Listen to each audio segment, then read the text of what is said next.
if ang Diyos nagdi-delay, hindi yung denial. Actually, ang ginagawa ng Diyos, hinahanda ka lang for your harvest. Ang malupit pa, kaya siya in a sense nagdi-delay kasi gusto niya mas malupit yung gagawin ng para sa iyo. Tama ba yun? Nabasa ko ba sa gospel? Si Jesus Christ, sabi nila, Lord, yung kaibigan mo, may sakit. Sabi niya, anong gagawin natin? Sabi ni Lord, sige, mag-stay muna tayo rito. Kung tutusin, pwede mo sabihin, ka na. Di ba close sa iyo?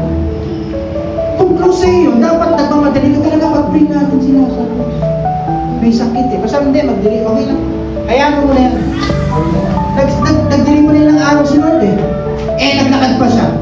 Walang ground nun eh. So, lahat pa si Lord, di dating oras na naman yan. Pagdating niya doon kay Lazarus, mga kapatid, nag-iiyakan na. Sinalubong pa siya ng mga kapatid, kung nandito ko ng Lord. Hindi sana, di ba? Namatay ang kapatid ko para Kristo. Pero hindi Lord. Kaya pala siya nag-delay. Ang gagawin niya, hindi healing. Resurrection. Pag nag-delay pala siya, matuwa ka. Kasi ayaw niya lang ng pakunting-kunting harvest. Gusto niya isang buhos. Oh, I say amen. Meron ko nabasang testimony. Nag-praise naman isang text na hindi nakapag-anak pa.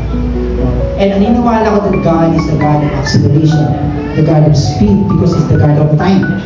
So, ang tagal na niya naghintay. Pero ano ba nagkaanak? Triplets. Solve yung paghihintay. O, may nagreklamo na. God is good. Kaya gawin ng Diyos. Raymond, kaya mo tatlo? Let's. Bro. I say amen. You can do it. Tama ba? So, ibig sabihin ang point ng Panginoon, mga kapatid, siguradong darating. Last, mga kapatid. Gusto niyo ba ba? Last. Last yung dalawa. Ephesians 3:11, sabi niya, He has made everything. O kaya naman pala, pinaghihintay ka. Kasi gusto ng Diyos ang makukuha mo, beautiful in everything. Wala mo mga kapatid, I want you to study the word beautiful dito sa Hebrew.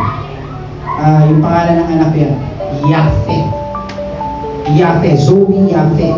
Yahweh, ibig sabihin mga kapatid, yung beautiful niya. Kasi pwede naman pwedeng beautiful kay Mami R, no? Hindi beautiful sa amin.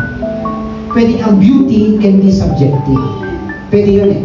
Pero when it comes to God, yung beauty sa Kanya hindi subjective.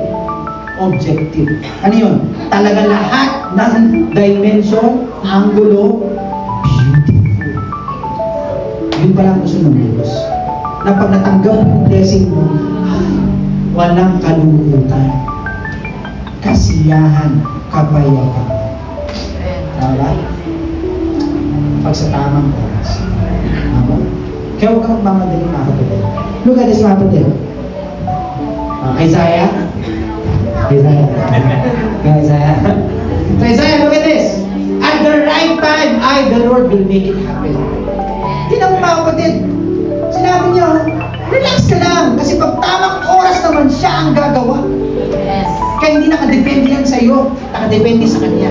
Sa kakayanan niya, katapatan niya. Okay, naniniwala ko, mga kapatid, lahat ng pangako ng Diyos sa atin. Kaya dito sa ministeryo nito, sa tamang panahon, siya ang gagawa. Siya ang kikilos, mga kapatid. Everything. He will make it happen. Okay? Ito mga kapatid, look at this. This will be my last verse. Naniniwala ko, ito ang pinakapundasyon. Bakit ka kailangan magtiwala sa Diyos? Kasi nga, yung pag-ibig niya sa iyo, wala rin sa oras. Walang hanggan.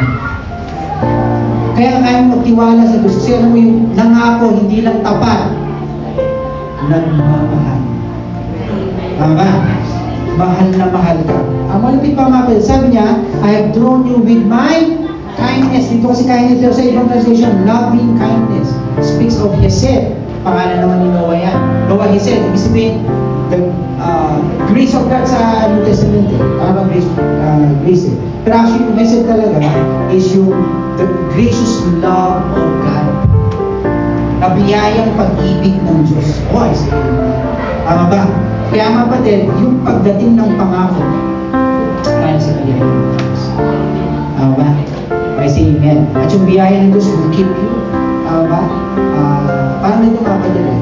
Sino nagpipray ito katulad ni Moses? Sabi niya, Lord, show me your glory. Ano sabi ni Moses? Gusto natin yun? Iba yung kalwatihan ng Diyos. Makita sa buhay natin. Tama, maranasan natin. Pero tandaan mo mga kapatid, we have to read bago yung verse na yun. Sabi ni Moses, teach me your way. And that's the grace of God. Ang base ng Panginoon is always gracious, loving. I say amen. That's the way of your God. Palakpakan natin. Amen ba? Okay mga kapatid. Rest assured. Oy, tapos na. Papasok na tayo ng 2025. Tama ba? Pero umarap ka ng 2025 na may kumpiyansa. Bakit? At the right time, in the fullness of time, the Lord will make it happen. Tayo natin.